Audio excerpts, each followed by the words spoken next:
Welcome to Voices of the Vigilant, where we dive deep into the human side of tech. Here, we go beyond the ones and zeros to explore the people, passions, and stories driving the cyber and internet security world. In each episode, we bring together experts, rebels, and innovators from across the tech industry to share their personal journeys, challenges, and victories. And here's your host and rebel in charge at Vigilant Violet, Jess Vachon. Hey, welcome back to the show. This is the show where we talk to people behind the practice, the whole person, not just the resume, because the most interesting thing about anyone in security is almost never the part that fits on a business card. My guest today is one of those careers that only makes sense in the rearview mirror. She's the founder and CEO of Skyrelis, an AI security company building runtime security and control for AI agents. She's a network engineer by training, earned her CCIE, spent years at places like Cisco, VMware, and Rubrik, and she sat on both sides of the table. The builder shipping the product and the buyer in the CISO organization deciding whether to trust it. But here's the thing that got me. Before any of that, she was going to be a journalist. And I don't think she ever fully abandoned that. Jaz Lin, welcome to Voices of the Vigilant. Thank you. Thank you for having me here. So let's start there, because I think most people who end up running a security company did not spend high school and university writing for magazines and newspapers. You did.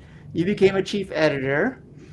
Take me back. What pulled you toward that world in the first place? Yeah. Well, first of all, I'm very impressed by the intro, and you go into a lot more detail than what I share with you. It's about me. Looking back, I don't even know how I got here. It's not like my whole life so intentional. A little bit of luck, a little bit unexpected turn, and a little bit of what I want to do at the moment. So, yes, if you ask me, like in my teenagers, like in my early 20s, what I want to do, I probably would tell you that I would become a journalist. In high school and university, I spent a lot of time writing newspaper, writing for building the magazines, and eventually I became the chief editor. It's actually very fun. I love it. And what really fascinates me is not really the writing itself, the story behind the story. Like if it's exactly same events and two people writing it, you probably get very two different stories. So that is a part that really fascinates me. And throughout the weekend, you asked me to fill out a form, and I asked myself two questions. What about me? What about my background that I look at differently now than before? Second question is what I did I truly enjoyed. So there's another part of my background. I do think that I look at it very differently now than when I was younger. It's an outsider part of me. My father is a veteran and came from mainland China. I grew up in Taiwan, and my mother is a Pacific Islanders in Taiwan. So we're not a typical Taiwanese family. And then later on, I moved to the United States as a queer. No matter where I go, I always feel like a little bit outsider in a group that I belong to. So what does that really mean? I ask myself when I walking my dog, prepare and fill out the form for you. I think a couple of things I keep reminding myself. Like I always want to make sure myself like the most common way we see things, not really the only way we see things. Oftentimes, like behind a closed door, when I spend time with myself, I always want to remind myself to keep my own point of view, my own perspective. I actually find out that that's especially important, especially today in AI's era. Like AI is just like so good at finding patterns. I just don't want to become that common patterns. So that's one thing I look at it very differently. I very appreciate that background, the outside the background, and somehow I become an engineer, not a journalist. But another question I ask myself is that what I do, I truly enjoy, made me feel excited, made me feel happy. I think like growing up, I always like to fix things. Like growing in Taiwan is very, very humid. We have a typhoon season, we have a rainy season. The phone line out in our house, the phone line is always get very very wet, then got a lot of noise. I remember going out to follow my father up and down the house, trying to figure out which section of the phone line got too wet, we need to replace. I remember that feeling, just like I feel accomplishment, I feel proud, I fixed things, then now everybody can use the phone. I almost feel that part of me, that's why I like enjoying building products, solving problems. So that until today, that's still so true. Like every time when I solve a problem, I feel very proud. I feel very happy. Maybe solve people's problem. And yes, I think to be fair, that's probably why I become an engineer at the beginning, and I started my career in networking, joined Cisco, and joined Cisco when I was still at school.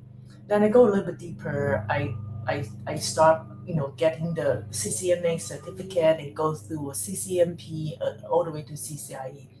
I remember at that time CCIE is a big deal. It's quite challenged. I remember like spending all this weekend study. At that time, the CCIE lab's 2 days lab.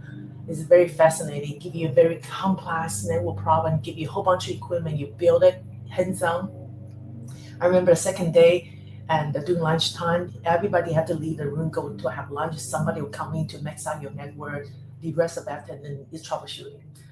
So that's kind of related to fixed problems to solving problems. So and a little bit not so intentional, and then later on I get into security is also by accident. It's not my top choice, but someone left the team needs someone to manage the entire VPN portfolio, and that's how I get into security.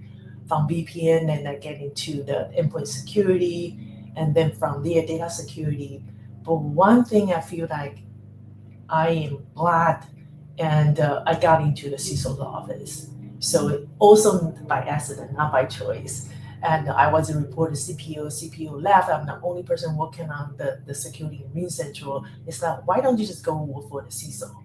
And that actually put me complete different perspective looking at security, because most of my experience is building product, from the vendor side. But sitting in the CISO office, now I realize how much noise they got and how to deploy the solution to it's very different than from different sides. So that is something that not intentional. I'm so glad it happened to me.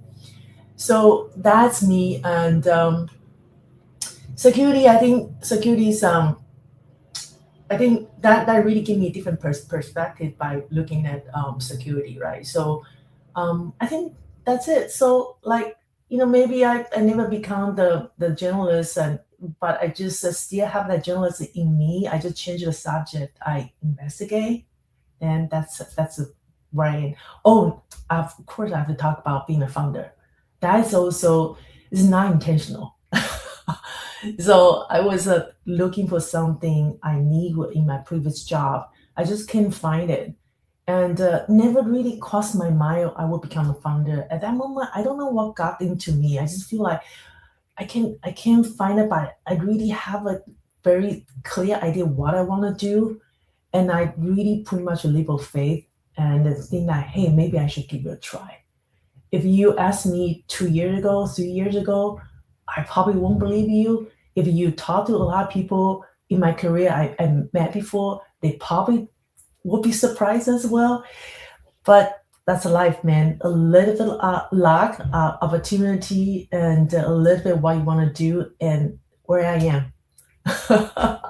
That's my background story. That's awesome, and that's a lot, and I want to pick apart some of that. One of the observations I had when you were talking about going from being a journalist to cybersecurity is that there's a lot of things that are very similar between being a journalist and being a cybersecurity professional. You're trying to look at the facts in front of you. You're trying to see different vantage points and decide, what I'm seeing true or not true? Am I seeing false positives? Am I seeing true positives? And that's a security instinct. That's at some level that's threat modeling too, right? Because as a journalist, you want to know what you're putting out is truthful and accurate. So you have to dig through all of that. And I think that's the same thing when you're trying to, establish a security program or mitigate security threats. So it's always interesting to me when I have guests on the show that say, I don't really understand how it connected. It's from my perspective, I can hear when the guests are on how everything connects. I mean, you talked a little bit about your family. You talked a little bit about feeling like an outsider because of cultural and societal differences that you have. I guess I would say amongst Americans, but and then I say that and I realize like all Americans are different, right? So it's interesting. It's interesting, and I think I hear a lot of the guests also say I felt like I couldn't find my place, and then all of a sudden, they're on the show and they're talking about the place that they found. So Yeah. it's very very interesting.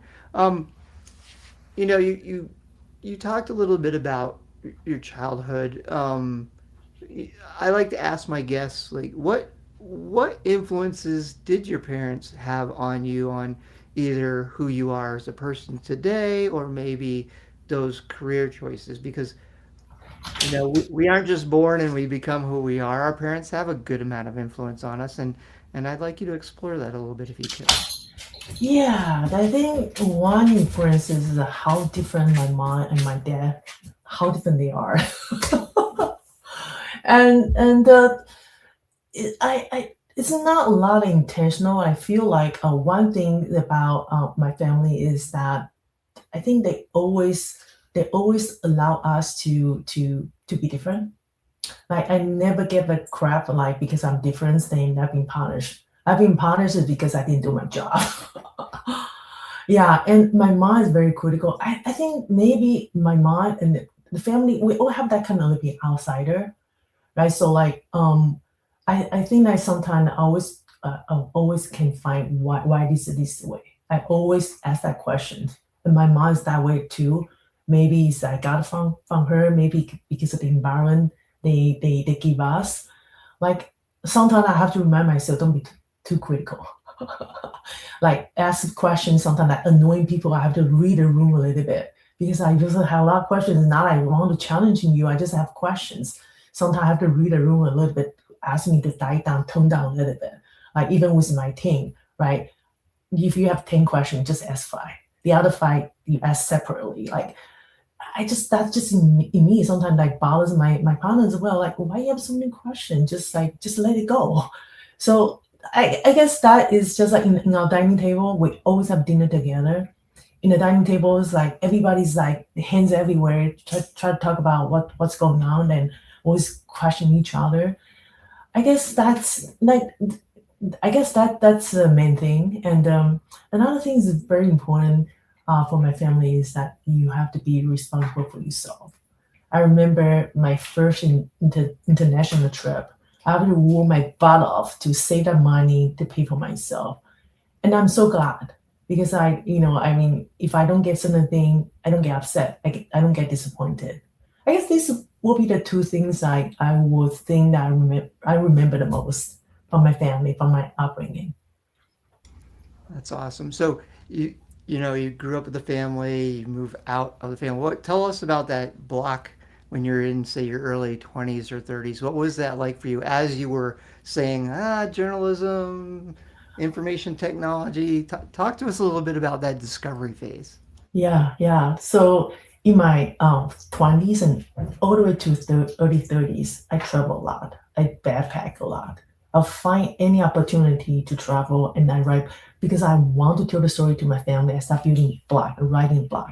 That telling the story is always in me, like traveling, and as always building some kind of big movie, writing some kind of blog. Even now, I just came back from my trip. I building the whole like the movie. Want to share with my friend.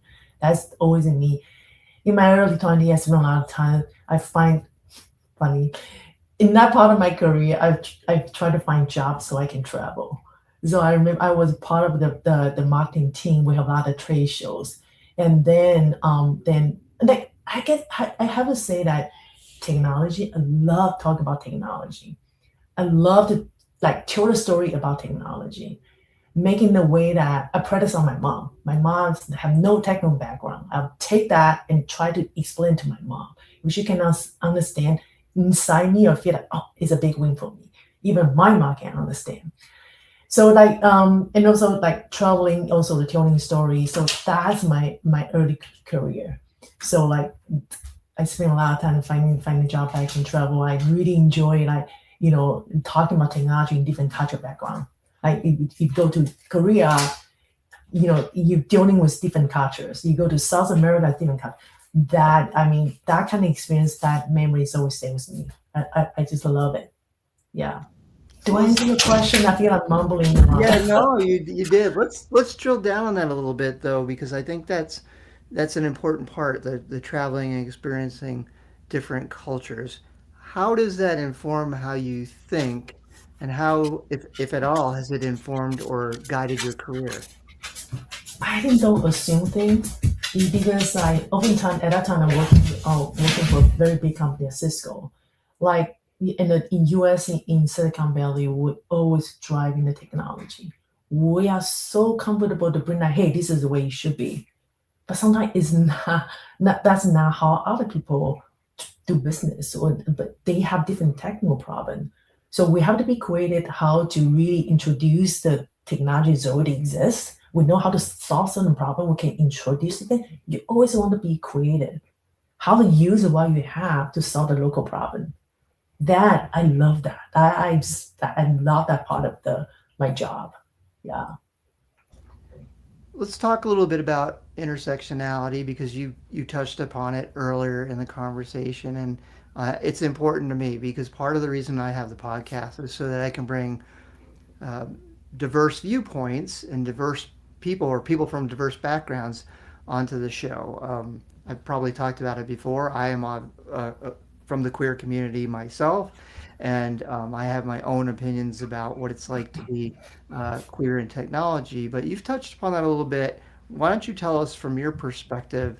You know, do you have you seen a shift from say 20 years ago to now about how our communities accepted in technology, and how we've gone from maybe being out in the shadows to being leaders in the industry? Oh God, this is a tough question. So I thought I see the difference, but things take a different turn. So it's hard for me to answer that questions, because you asked me this question maybe 5 years ago, my answers are different. So it's a lot of up and down. So like that's why sometimes behind closed door, when I spend time with myself, I always want to ask myself, what's my point of view? Do I still have that? Am I still outsider within myself? Right. So unfortunately, I don't have a very good answer for that, because I feel like a little backward right now. And but to me, that's the environment, right? Me still me, and I still feel comfortable when I behind closed door with myself. I think that's what I'm trying to focus on right now. Does it make sense? It does, and I think you answered the question beautifully. So thank you for opening up about that. So let's talk about you now, builder versus buyer, because you've got some things going on. Tell us about your business, and tell us about your process, or your steps to becoming a founder, and what you love about it and what's challenging about it. It's so challenging. I'm not gonna lie.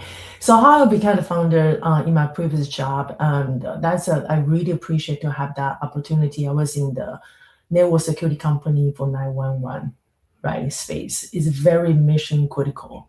So there's opportunity I get involved with that, AI, and I just realized that hey, I can find a tool to really manage the AI agents, and I have to anyway have Amazon to do it.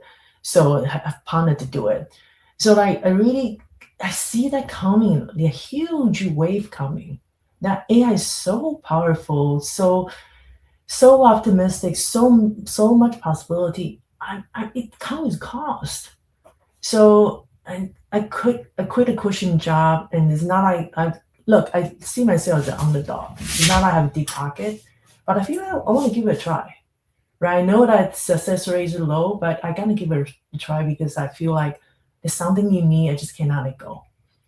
And that it just happened. I don't even remember now how that's what happened. So what I really want to talk about is this AI era. Look, this is inevitable. Every 15 minutes in the conversation, somebody bring this up. What worries me the most is that we're so obsessed about speed. We're so obsessed about the speed and that everything have to be quick, and AI empower us to do something very, very fast. So in my opinion, that speed might not be and security might not come hand in hand, because if you want to do the thorough investigation, it takes time. Like if you look at today's startup world, like people just expect like start a company or get into the 1 million AR in 1 year. It happened before, but it's crazy. It's insane, right? So, and it's extremely difficult to get in touch with people right now, because the AI is so good to come on a pattern, process quite a large volume of data information and come on a pattern, and then give you a tool, do things fast, become very productive. But I don't want the productivity be mainly predictable. You know what I'm saying? Like I still want me to be me. Like behind the door, I stand my own perspective, not that you machine predict me who I should be.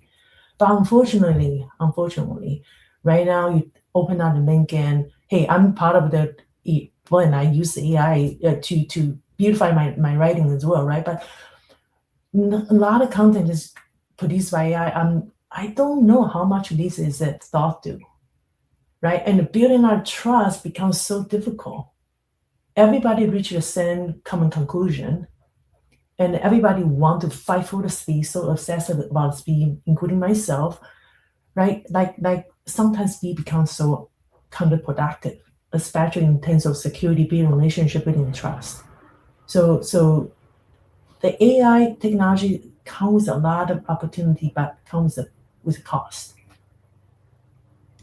Yeah, I share a lot of your perspective that you just brought forward, and it's interesting. I'm going to come back to journalism again, not intentionally, but because as you were talking, I was thinking about one of the things that I'm finding to be very sad is that a lot of this stuff I read constantly. I'm reading from the time I get up until the time I go to sleep. Um, and I'm seeing so much of the content now where you can tell that it was written with Claude or it was written with Chat GPT, because there's tells in the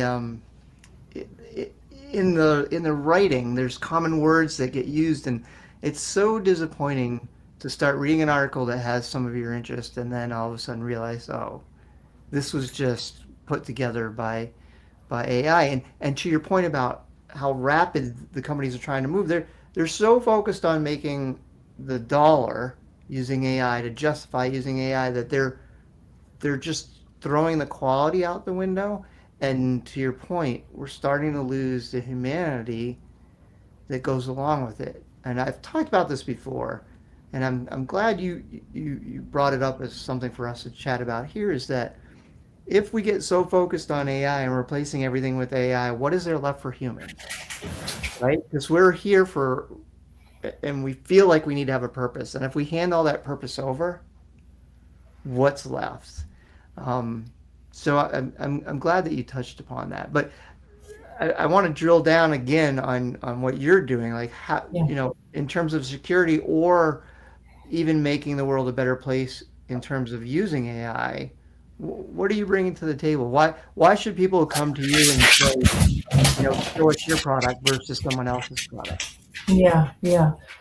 So again, I will answer that question, but I want to touch a little bit. I got such a mixed feeling. Like I feel guilty as well. Like I have to use AI to increase my productivity. Where's the line? That is a question I constantly have conversation with myself. Right. So now come back to what I'm building. So I also want to ask you this question, because AI engineer right now so focused on speed. I feel the gap between security team and engineering is become bigger, because that the speed they try to build and the platform team, the AI team, they got so much tool. I feel like there's a gap. So I want to pause a little bit before I talk about what I'm building. I want to, especially like you are so deep in security. Is that also what you see, or you see it differently? Um, that's an interesting question you pose.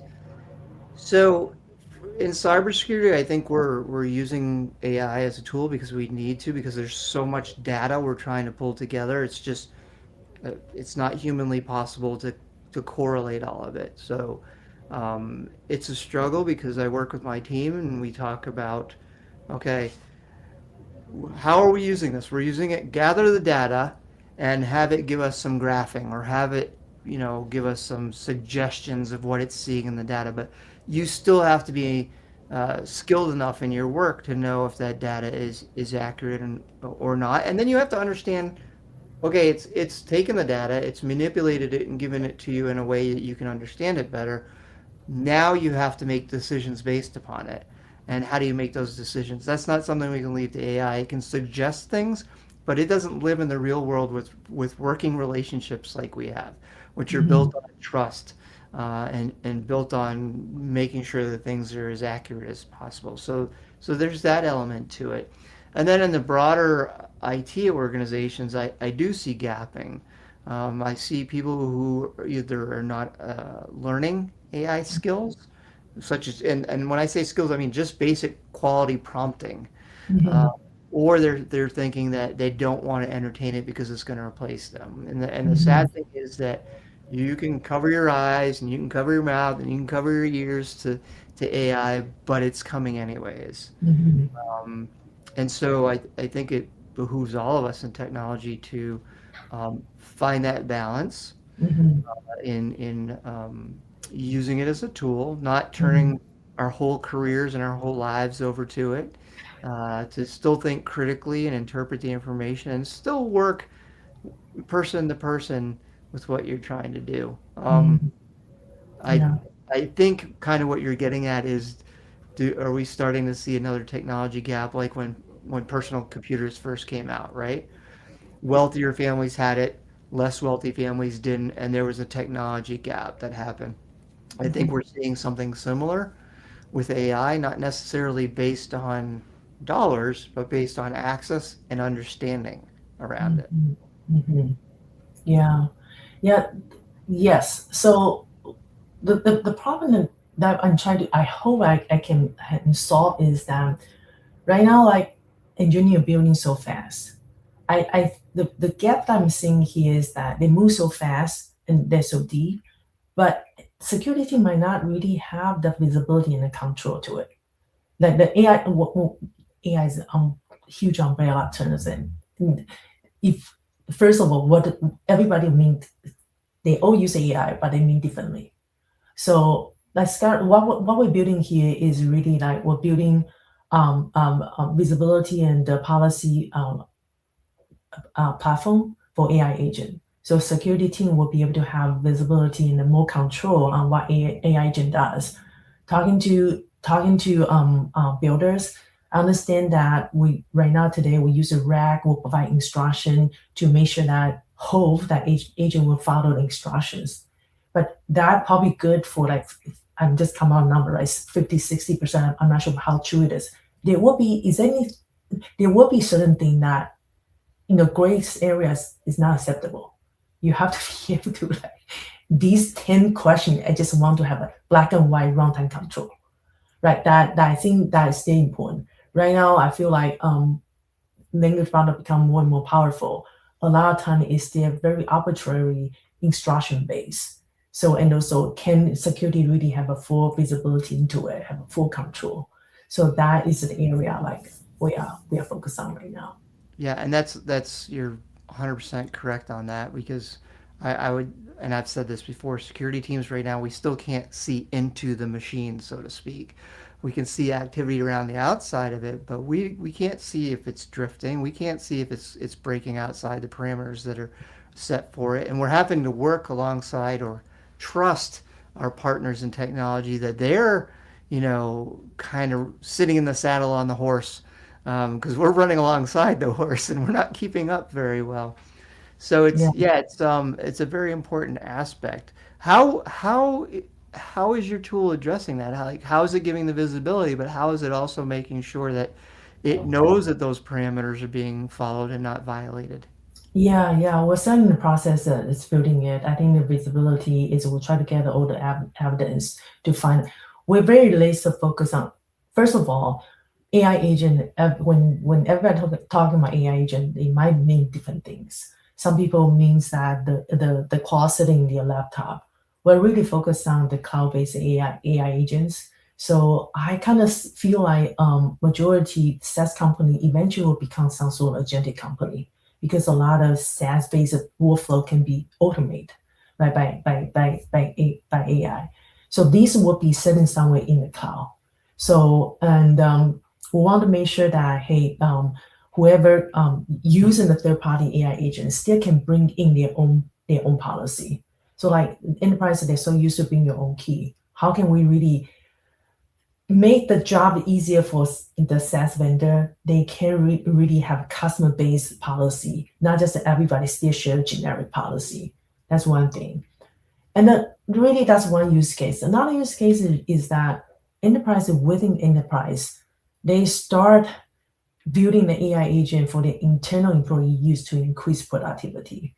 I think this part, if I mean, like I probably want to see how many of them out there in the organization. So, and once we have the visibility, and I probably want to control intentions are hard, context intentions are hard. But first, can I see all the activities?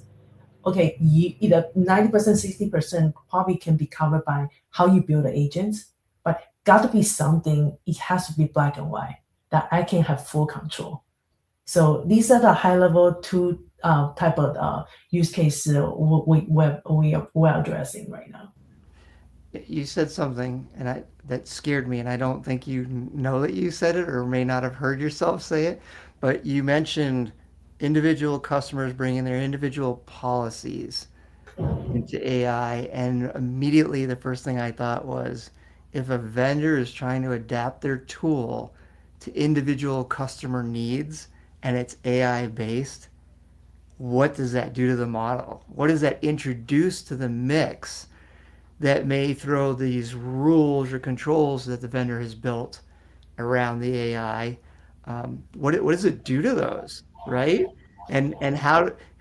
Because I've been thinking about the model itself, just you know, self-realizing, for lack of a better term, or breaking out of the box. But I never thought about, hey, you're having this human-to-human interaction. The vendor's trying to satisfy the customer. The customer says, hey, I have a policy that's out of the norm. This is what I want incorporated into how your AI agent works, and that change is made, but it's not tested.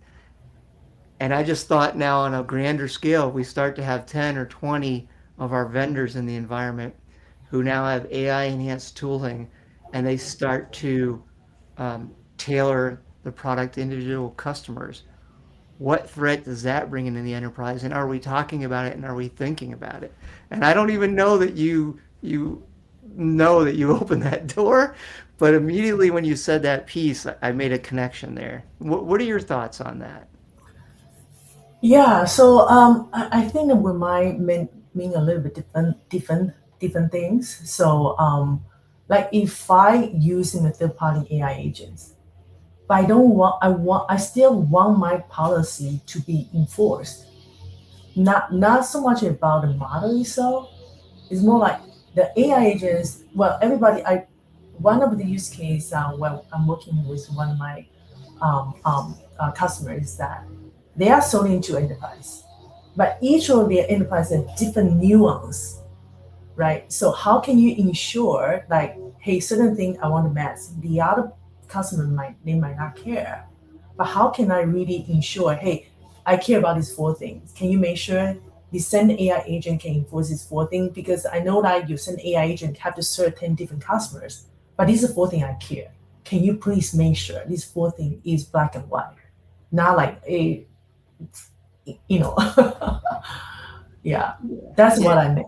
Yeah. Yeah, and I see what you're saying, but I looked at it from, to your earlier comment, I looked at it from a completely different perspective, right? I looked at it from, okay, I'm more of a on the purchasing side where you're talking about providing that safety and security for someone who's bringing these tools into their environment, which is I think that's the builder versus the buyer Mhm. uh, mindset or difference, and yeah, it's very interesting. So it sounds like you're really focused on that assurance piece for people that are bringing these tools in to either enhance their existing product or their operations. Is that correct? Am I dancing Yep. closer to the floor?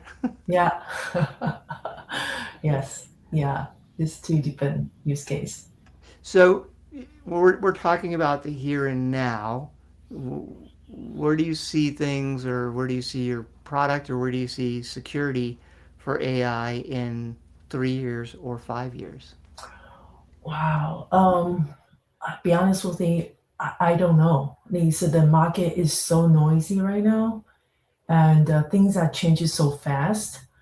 And I think right now, a lot of still in the air. A lot of agentic application right now is still good enough. So is good enough that I'm not sure, right? So I think 3 years is a long time. I will lost our we all lost our crystal ball, but I do think that I think that policy should not living in application. It have to be separate. I still in that school of thought. I feel like I would prefer to decouple the policy from application, put a policy in the cloud infrastructure or some kind of infrastructure. I want to be able to separate that. And I think, and also like you have to be flexible enough to resilience based on all this crazy thing can come out, all the good thing can come out. Language model might have another lethal moment, right? So how can you adopt all the best plug and play? Make sure you're flexible enough, and the application is application. You still need to have your cloud infrastructure to be able to address all the different things. So I still prefer that to decouple the policy from application, put in the infrastructure. Yeah. Nice. All right. Well, I think we've drilled down as far as we can get on AI right now, and I think everyone shares your view. Like to ask the question, and I kind of asked it tongue in cheek. What do you see things 3 to 5 years? We don't even know where we see AI in 6 months, and that's, I think, if we're being truthful, we're all just kind of holding on, trying to hopefully see that this is going to end up someplace rather than continue to be something that we none of us feel like we can wrap our arms around completely at the moment. So you're founder. That's stressful. That's being always on a lot. What do you do to relax and recharge and come back fresh? Yeah. So I think I really like running. Running and cycling. I think I like running the most. And it's easy. You bring just your running shoes. You can do anytime, anywhere, if the weather permit. And also running is also the way for me to get to know different city. So every time I go to travel to different city, if I can, I always like to go running in the neighborhood to see. I don't know. I just get to know the city better when I run. Try to keep up right now. I try to remind myself, hey, got to keep on my running schedule. Yeah, nice. I'm a runner as well, so I certainly can understand that, and I agree with you. I love, when I'm in a different city to go out and run, because you get, again, we're talking perspectives so much. You see the city in a different way, and I feel like you become a small part of a city or wherever you're visiting when you're out running, because it's very intimate. It's foot on pavement and then being deep in your thoughts. So thank you for sharing that. So, we're coming to the end here. Where would people find you? And I mentioned earlier that you're still writing. Where can they find your writing? Because you do a lot of writing. I've seen it. Yeah, thank you. So I think LinkedIn's probably easier ways to find me. I also had a Medium. You can look for me, Jaz Lin at LinkedIn, and also have my Medium account, Medium/Jaz Lin. So and you can find us while we're building at Skyrelis, which is www.skyrelis.com. Awesome. All right, just before we close, I need to say a word about our new partner for the podcast, someone who helps make this show possible, Anixia Cyber, the operational cyber resilience platform transforming security data and asset intelligence into action. If you go to anixia.io and you mention this podcast when you talk to them, you will get the first month's service free. So please reach out to them. They're a generous sponsor of the podcast, and they allow me to bring great guests like Jaz on the program. So check them out. That's the episode. Thank you, Jaz Lin, for the stories and for reminding us that the angle you're standing at changes what you can see. And to everyone listening, bring your whole self to work. It's the part that they can't automate. Until next time, stay vigilant. Bye, everyone. Bye. Thank you for listening to this episode of Voices of the Vigilant. If you liked what you heard today, please subscribe and leave a review in your favorite podcast app. For a copy of the transcript, to follow Jess, to apply as a guest of the show, or to learn more about services from Vigilant Violet, please visit vigilantviolet.com. Until next time, stay vigilant.